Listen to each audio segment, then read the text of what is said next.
한 가지만 더 이야기하고 마치도록 하겠습니다. 주여, 그러면 안 되는데. 아니, 혹시 주여, 이거 안 되는데,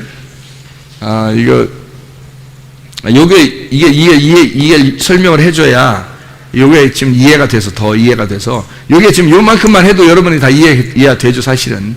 무슨 말인가. 1층, 2층, 3층이니까. 뭐 이해가 되지만, 제가 여러분한테 한 번 더 요거를 설명해 드릴게요. 어떻게 이해를 시키나. 그래야 이게 말씀이 참, 이 말씀이 이렇게 되는구나. 이걸 알게 될 텐데. 간단하게 제가 설명을 해 드릴게요. 복이라고 하는 것은 영생, 예수입니다. 분명히 함과 야벳과 셈인데 이름을 셈, 함, 야벳이라고 성경에 쓴 것은 야벳부터 시작해서 함을 거쳐 셈으로 돼가지고 우리가 야벳이 함으로 함을 거쳐 셈이 되면 노아가 된다 해서 안식이라는 복을 누리게 된다는 것을 우리에게 설명해 주려고 셈, 함, 야벳이라고 이야기하는데 우리가 이제 셈도 알았고 야벳도 알았어요. 그러면 함에 대해서 좀 알아야 되지 않겠나 싶은 거예요. 이 함에 대한 이야기를 좀 알아야 함이 굉장히 미스테리한 인물입니다. 함이요. 왜 미스테리한 인물이냐면 이 함의 자손 중에서 바벨론이 나와요. 바벨론이 나오고 이 바벨론, 애굽 이런 게 다 함의 자손이에요. 그러니까 성경에는 이 함의 자손이 굉장히 중요한 위치예요. 그래서 마지막까지 적그리스도가 나오는 게 그게 함의 자손이에요.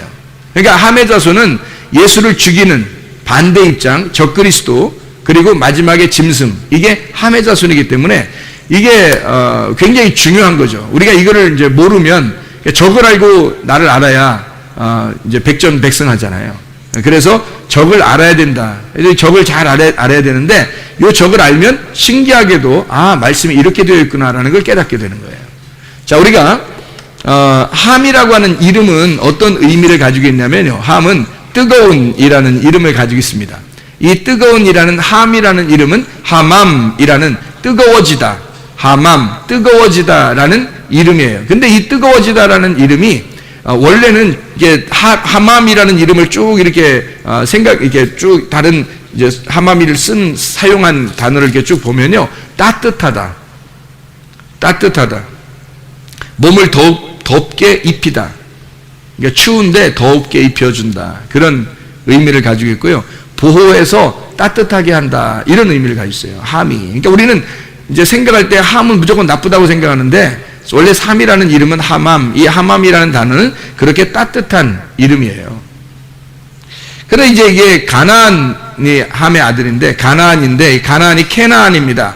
이 케나안이라는 걸 왜 이름을 등장시켜서 왜 가나안을 갖다가 야벳과 셈이 이렇게 정복하게 만드냐면 이 케나안은 원래 이름 자체가 낮추어진이라는 이름이에요. 낮추어졌어. 원래 있는데 낮춰놓은 거예요. 막 눌러버린 거예요. 그러니까 여기 원래는 중간에 있었는데 이걸 갖다가 밑으로 깔아 뭉개버렸다는 얘기예요. 가나안으로 함을 가나안으로 해서 깔아 뭉갰다. 밑으로 밟았다는 얘기예요. 한마디로 낮춰버렸다. 이 카나에서 온 말인데요. 카나가 복종하다는 단어입니다. 항복하다, 무릎을 꿇다, 무릎을 굽히다, 낮추다 이런 단어예요. 그러니까 함은 원래 중간에 있어야 되는데 이 함을 갖다가 밟아놓은 거죠. 밟아서 밑으로 낮추어버린 겁니다. 무릎을 꿇려버리고 항복시켜버리는 거예요. 그러니까 여기서 이게 항복되지 않으면 이 3층으로 못 올라가잖아요. 그죠? 그러니까 야벳이 함을 거쳐서 셈으로 가려면 항복시켜야 되거든요. 함을 항복시켜서 무릎을 꿇려놔야 셈으로 가잖아요. 그죠? 우리의 인생 여정이 그렇단 말이에요. 그러니까 여러분이 율법을 정복하지 못하면요. 하나님의 말씀이란 율법을 여러분이 깨닫지 못하면 하나님께 나아가지 못합니다. 사도 바울이라고 하는 사람이 율법에 있어서는 최고였어요. 그죠? 근데 이 사도 바울이라는 게 율법의 최고였기 때문에 그 율법에 걸려 넘어진 겁니다. 이 사람이. 그래서 사람을 죽인 거예요. 그래서. 그러니까 하나님이 이때쯤 됐다. 사람을 이렇게 죽일 때쯤 됐으니까 이때 됐다 해서 그 사람을 갖다가 율법에 넘어진 사도 사울을 갖다가 올려버서 예수님 만나주시는 거예요. 바울을 만들어버리는 거거든요. 그러니까 이게 완전히 율법을 정복해야 그 다음에 진리를 깨닫는 거예요, 여러분. 그러니까 율법을 깨달으려고 했어야 되는데요. 율법을 깨달으려고 최선을 다해야 된다는 거예요. 사람들은 방종하니까, 그러니까, 그냥 진리를 그냥 무조건 내가 깨달으면 되지 이렇게 생각한다고요. 그게 아니고 율법을 알아야 진리를 깨닫는 거예요. 율법도 모르는데 어떻게 진리를 깨닫겠어요. 이게 순서가 다 있는 거라고요. 처음에는 유전과 전통으로 들리는 대로 우리가 듣고 살다가 이제는 율법을 깨닫게 돼요. 그래서 율법이라는 것이 이런 거였구나라고 하는 것을 율법을 배우면서 율법의 내용을 깨달으면 진리를 알게 되는 거거든요. 그러니까 율법이라고 하는 것에 왔을 때 그때 선악과를 만나게 되는 거예요. 율법의 전에는 선악과를 못 건드는 거죠. 그래서 함이 중간에 있는 거예요. 에덴 동산 중앙에 뭐가 있어요? 선악과와 생명나무가 있는 겁니다. 선악과는 이 함이 정복되지 않으면 선악과인 거고요. 그러면 함이 그냥 지배하잖아요. 그죠? 선악과. 근데 함을 정복해버리면 생명나무로 바뀌는 거예요. 그래서 함이 사라지고 샘으로 되는 거거든요. 그러니까 에덴 동산 중앙에 선악과와 생명나무가 같이 있다 이렇게 말하는 게 중앙에 있잖아요. 중앙에. 여기에. 그러니까 요 반드시 거쳐야 할 광야란 말이에요. 반드시 거쳐야 할. 그래서 예수님이 자기의 일을 시작할 때 어디로 나가요? 광야로 나가잖아요. 광야로 나가서 누구한테 시험 받아요? 마귀에게 시험 받아요. 우리가 소위 말하는 적그리스도라고 하는 그 적그리스도에게 시험을 받아요. 그렇죠? 그게 어디냐면 함이에요. 그러니까 함은 적그리스도를 상징하면서 마귀를 상징하면서 선악과를 상징하면서 이거를 정복했을 때 율법의 깨달음을 여기서 가져오는 거예요. 그러니까 이 함이라는 사람은 굉장히 중요한 인물이죠. 성경에서요. 나쁜 인물로 쓰여 있는데 굉장히 중요한 인물이라는 얘기예요. 그러니까 좋다는 의미라기보다도 중요한 인물이라는 거예요. 그러니까 우리가 꼭 알아야 될, 이해해야 될 그런 이름이라는 얘기입니다. 애굽의 하갈을 아브라함이 취해서 이스마엘을 만들었어요. 이 가나안, 함의 자손 가나안, 이게 애굽의 하갈에 이스마엘이 나왔는데 이스마엘이라는 사람이 뭐 하는 사람이었어요? 여러분? 이스마엘이 뭐 하는 사람이에요? 예? 집에서 놀고 먹는 사람이에요? 그런 것 같진 않죠? 예, 이스마엘은 사냥하는 사람이에요. 사냥꾼. 에서가 또 어떤 사람이에요? 사냥꾼이죠? 에서가 사냥꾼이에요. 그래서 우리는 이제 여기서 에서가 야곱으로 고통받고 이스라엘로 된다 그러잖아요. 그죠? 이걸 바꿔요. 야곱이 에서 옷을 입고 축복을 받아요. 그러니까 야곱이 에서 옷을 입고 축복을 받아요. 그러면 야곱이 에서의 옷을 입고 축복을 받으면 야곱이 지금 뭐를 정복했다는 얘기예요? 율법을 정복하고 진리를 깨달았다는 얘기예요. 그죠? 복을 만났다. 복을 받았다는 얘기가. 야곱이 율법을 농사하여 복을 받았다. 이렇게 되는 거죠. 그러니까 우리가 성경을 이제 좀 보는 시각을 좀 이렇게 알겠어요? 제가 어떤 식으로 이렇게 보고 있는지 성경을. 자, 그럼 보세요. 이 사냥꾼이라고 하는 것은 이 율법이라고 하는 겁니다. 이 함이라고 하는 사람 항상 누구의 종이에요? 이 덮개의 종이에요. 항상 율법은 진리 아래에 있는 겁니다. 그러니까 셈의 아래에, 그러니까 셈이 이 장막이 되는 거죠. 셈이 장막이 되고 셈이 함을 항상 아래에다 놓고 종으로 삼는 거예요. 그러니까 율법이 진리의 종이죠.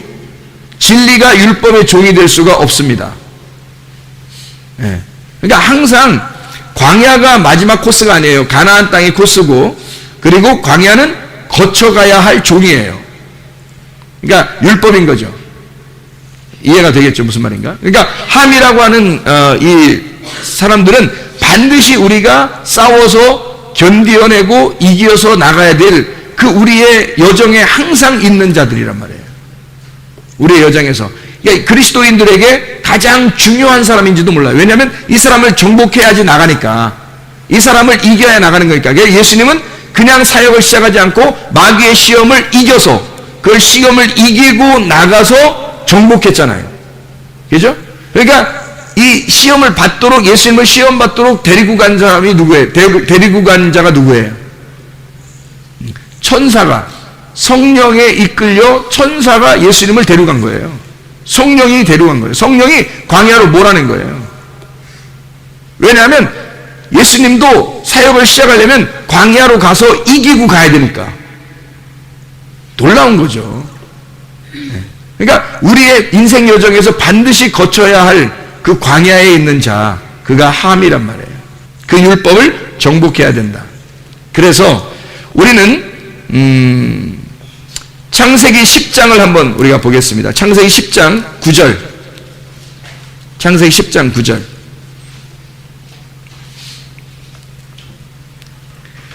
구스가 이제 니므롯을 낳았는데 그가 용사랍니다.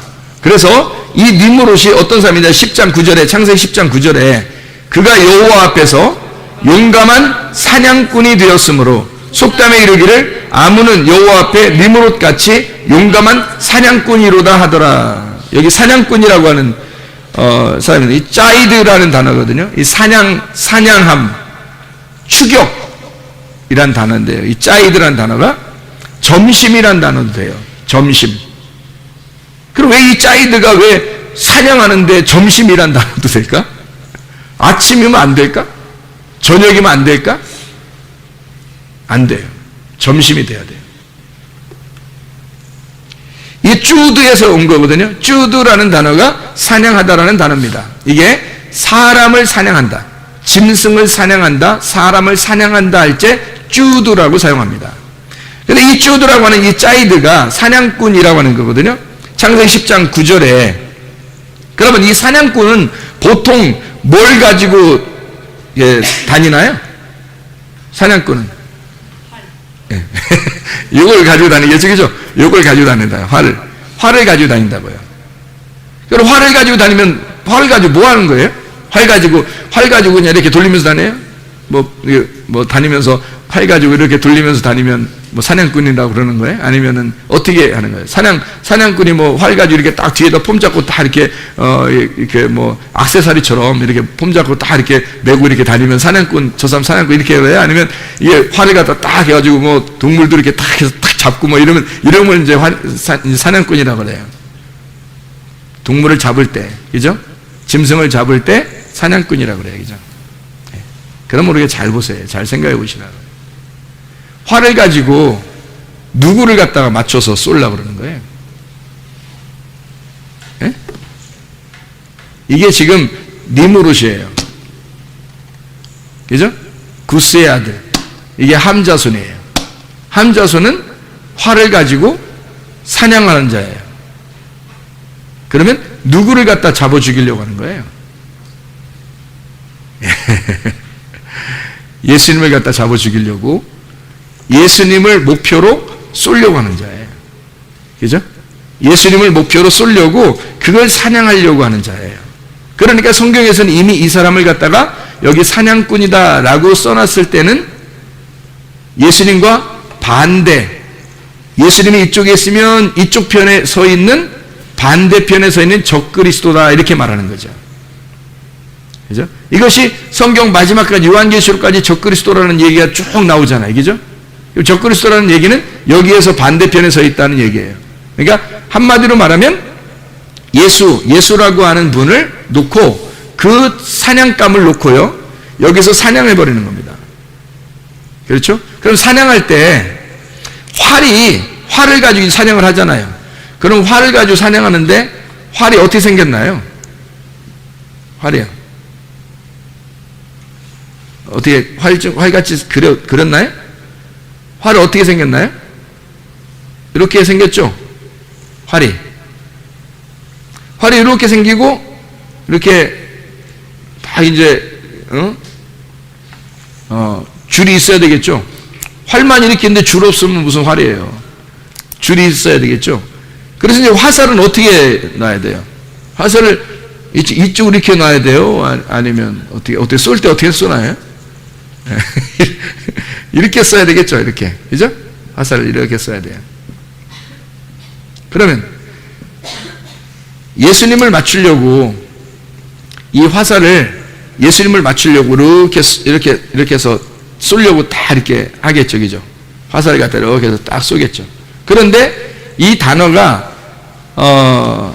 사냥꾼이라는 이 단어가 짜이드라는 단어라고 그랬죠. 근데 이게 짜이드가 사냥한다, 추격한다는 것도 있지만 점심이라는 것도 있다 그랬죠.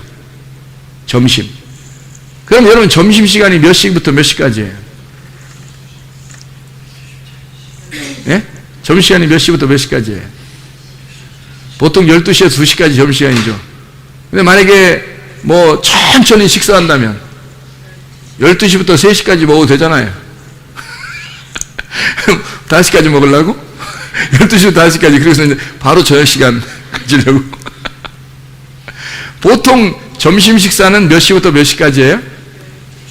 12시부터 1시나 2시나 3시나 이렇게 이제 뭐 차도 마시고 뭐 이렇게 하면서 그런 시간을 하면 12시에서 3시까지가 점심이에요. 오후 점심시간 이렇게 이야기할 수 있죠. 그죠? 그러면 예수님이 십자가 못 박혀 돌아가신 시간이 언제예요? 요 시간이에요. 딱 요 시간. 희한하죠. 그죠? 예수님이 함의 화살을 맞고 심장이 터져서 죽는 시간이 바로 요 시간이에요. 그래서 이 대낮에 어두컴컴해지니까 사람들이 무서웠다고요. 그리고 죽고 나니까 이 백부장이 저건 진짜 하나님의 아들이라고 이렇게 고백을 하잖아요.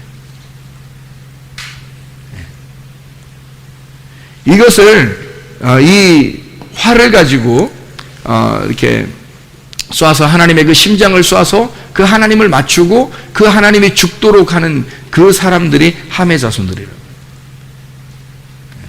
이거를 정복하지 못하면 우리는 하나님의 대적자가 되는 거예요.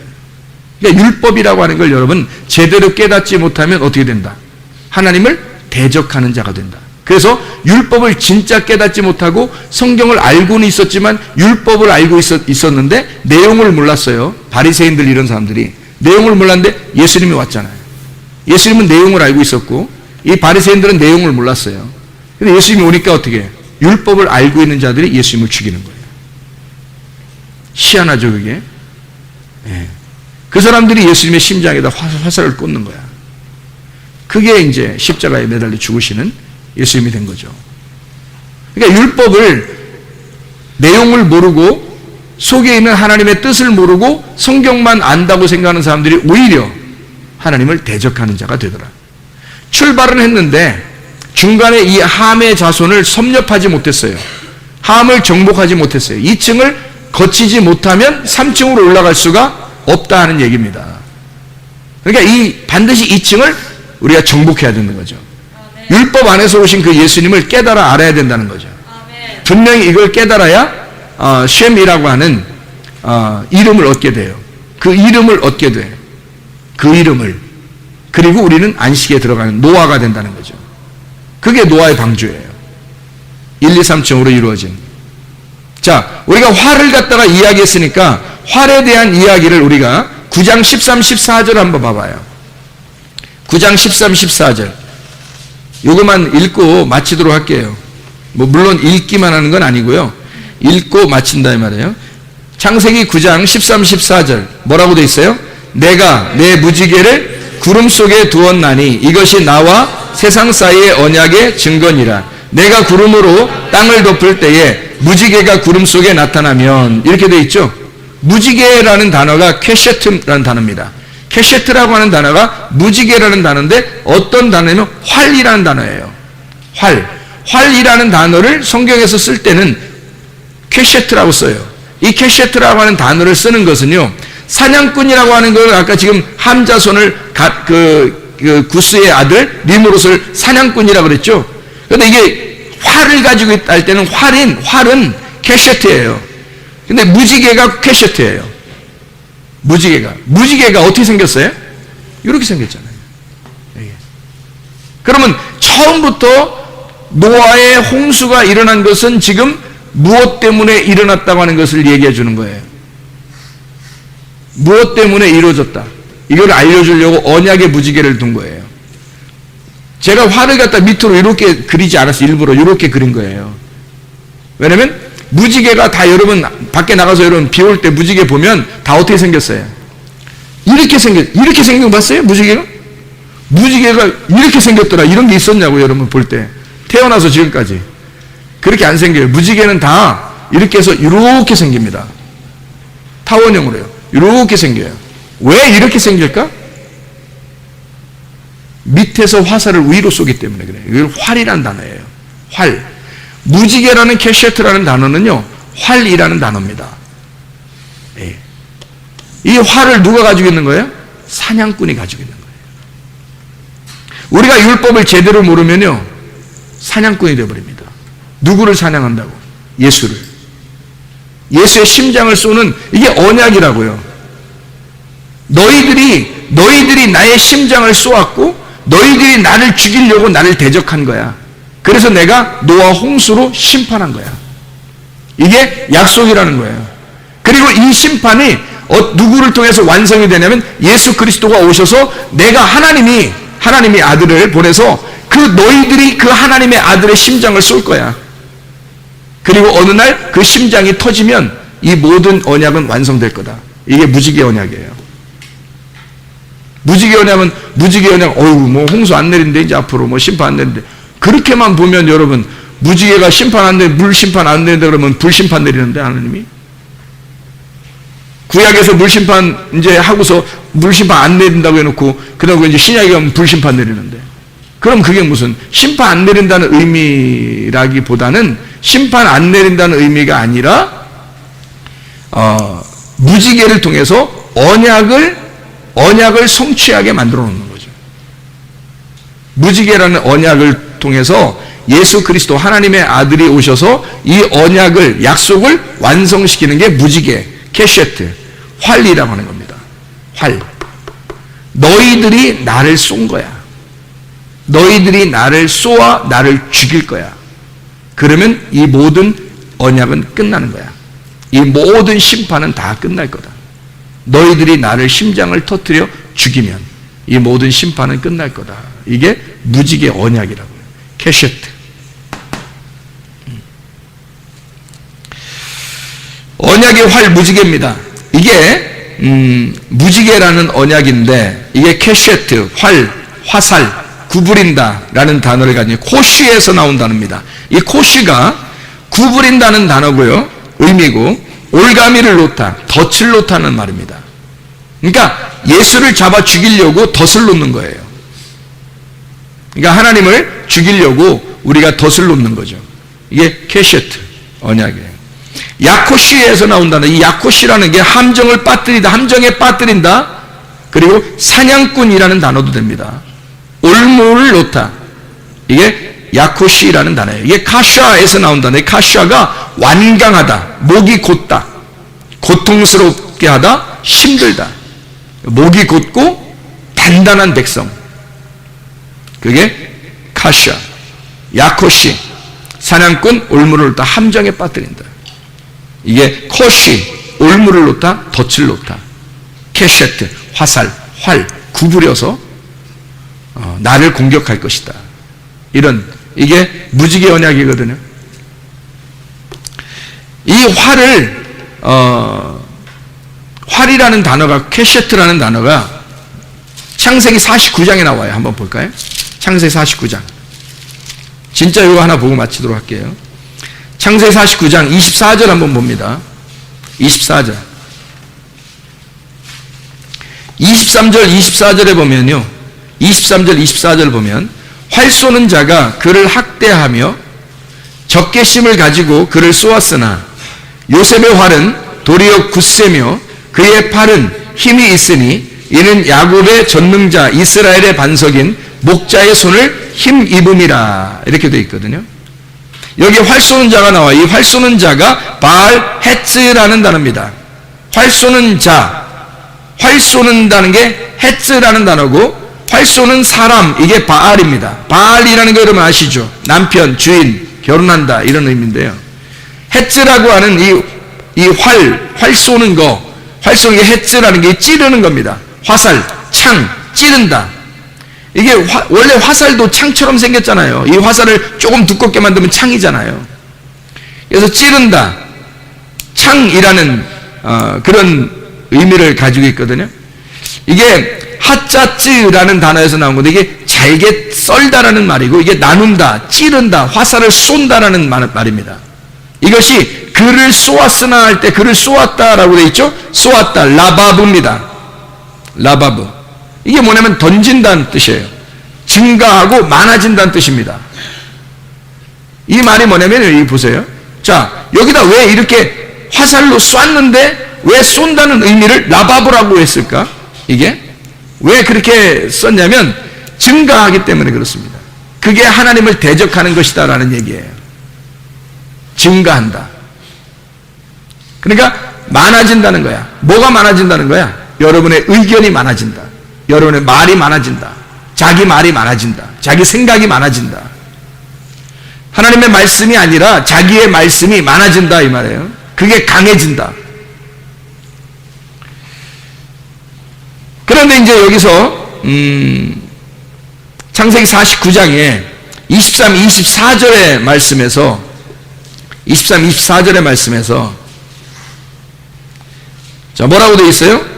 24절 요셉의 활은 어떻게? 도리어 굳세며 그의 팔은 힘이 있으니 이는 야곱의 전능자 이스라엘의 반석인 목자의 손을 힘입음이라 이렇게 되어 있잖아요. 이게 지금 요셉을 축복하는 장면이거든요.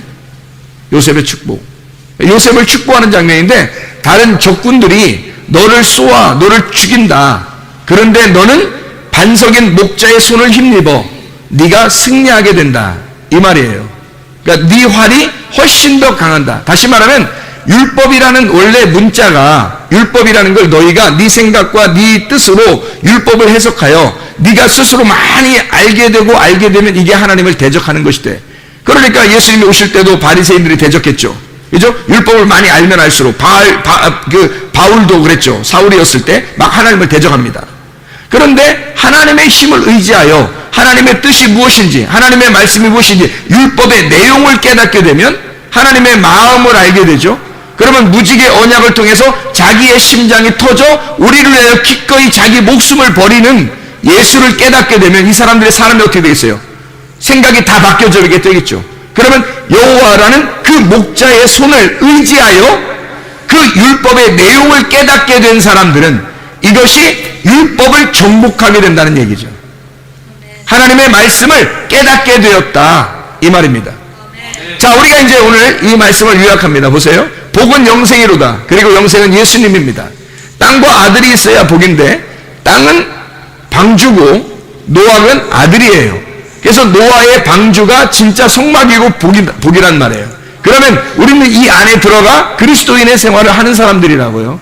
그럼 그리스도인의 생활을 하는 사람들은 반드시 1층과 2층과 3층 1층에서 2층으로 2층에서 3층으로 야벳은 함을 정복할 때 셈이 되고 셈이 완성이 될 때 노아가 돼서 진정한 안식과 평안, 행복, 진짜 기쁨의 자유 이것이 안식을 누리는 행복 그게 복이라는 얘기입니다. 이 땅의 복이 아니라 하늘나라의 복이 여러분에게도 임하시기를 바랍니다. 우리 모두가 영적인 복 하나님의 말씀의 복 이 말씀을 그냥 글자대로만이 아니라 하나님의 말씀의 내용 하나님의 의도하는 그 뜻을 잘 깨달아 진짜 복이 무엇인지를 깨닫고 하나님의 말씀을 그 의미를 깨닫는 복이 내가 그 말씀을 깨닫는 그 복 예수를 깨닫는 그 영생의 복을 우리의 속에 간직해서 이번 한 해에도 진짜 복받는 한 해가 되시기를 바랍니다. 우리 한 목소리 한번 기도하겠습니다. 기도할 때 우리 하나님 내 속에 우리의 가정에 우리 교회에 진정한 복이 임하게 하옵소서. 하나님의 놀라운 복이 우리에게 임하게 하옵소서. 진짜 하나님의 말씀이 정복되어 그 말씀을 정복하고 그 말씀 안에서 살아갈 수 있는 그 뜻의 의미를 깨달아 살아갈 수 있는 진짜 말씀의 복이 우리의 가정에 우리 교회에 임하게 하옵소서. 우리 한번 기도하겠습니다. 우리 하나님 아버지 인도하시고 사랑하심을 믿습니다. 아버지 하나님 우리에게 진정한 복을 깨닫게 하옵소서. 하나님 말씀을 깨닫게 도와주시옵소서. 주의 뜻대로 살게 도와주옵소서. 하나님, 우리에게 셈의 축복을, 우리에게 노아의 축복을 누리게 하옵소서. 하나님, 우리가 예수 그리스도 안에서 애굽에 있는 자가 광야로, 광야에 있는 자가 가나안 땅으로 하나님의 말씀의 진리를 깨달아 그 진리의 말씀을 이해하고 그 진리의 말씀 안에 진정한 복 안에서 살아갈 수 있도록 진정한 행복, 진정한 평안이 우리 안에 있게 도와주시옵소서. 예수 그리스도 존귀하신 이름 받들어 기도드렸사옵나이다. 아멘.